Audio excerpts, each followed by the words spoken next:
வாங்க ஃப்ரெண்ட்ஸ், இன்றைக்கி சண்டே சமையல் என்ன சொல்லி பார்க்கலாம். இன்றைக்கி என்ன சமையல் பார்த்தீங்கன்னா பிரியாணி தான். 2 வேளைக்கு சேர்த்து செஞ்சாச்சுங்க. பசங்க காலையிலையும் சாப்பிடல, அதனால் இப்போ சுட பிரியாணி செஞ்சுருக்கேன். உங்களுக்கு பார்க்க நிறைய இருக்க மாதிரி இருக்கும், ஆனால் சின்ன டபரா தான். நீங்கள் பார்த்தீங்கன்னா 1/2 கிலோ அரிசி 1/2 கிலோ கறி போட்டிங்கனாக்கா கரெக்டாக திட்டமாக இருக்கும். சின்ன டபரா தான். கொஞ்சம் அரிசி நான் கூட போட்டிருக்கேன். 1/2 கிலோ கறி 1/2 கிலோ அரிசிக்கு பதிலாக 1/2 கிலோ கறி 3/4 கிலோ அரிசி போட்டிருக்கேன். ஏன்னா 2 வேளைக்கு சாப்பிடலாம், அதுக்காகத்தான். கூடவே ரைத்தா வச்சுட்டு முட்டை வச்சுட்டு மீன் தான். இன்றைக்கி சங்கரா மீன் தான். பெருசாக எதுவும் வாங்கலை இன்றைக்கி. நாங்கள் சங்கரா மீன் தான் வாங்கி வறுத்தோம்.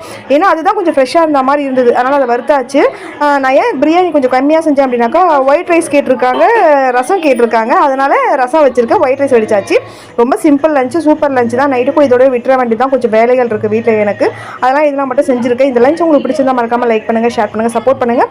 நிறைய லாங் வீடியோஸ் நிறையவே போட்டுட்ருக்கேன், நிறைய ஷார்ட்ஸ் வீடியோஸும் போட்டிருக்கேன், குக்கிங் வீடியோஸும் போட்டுட்ருக்கேன். கண்டிப்பாக நிறைய டிப்ஸ் எல்லாம் வீடியோவாக போட்டுட்ருக்கேன் நான். உங்களுக்கு கண்டிப்பாக நீங்கள் பார்த்துட்டு ட்ரை பண்ணுங்கள். என்னோடய வீடியோஸ் உங்களுக்கு பிடிச்சிருந்தா மறக்காமல் லைக் பண்ணுங்கள், ஷேர் பண்ணுங்கள், சப்ஸ்கிரைப் பண்ணுங்கள்.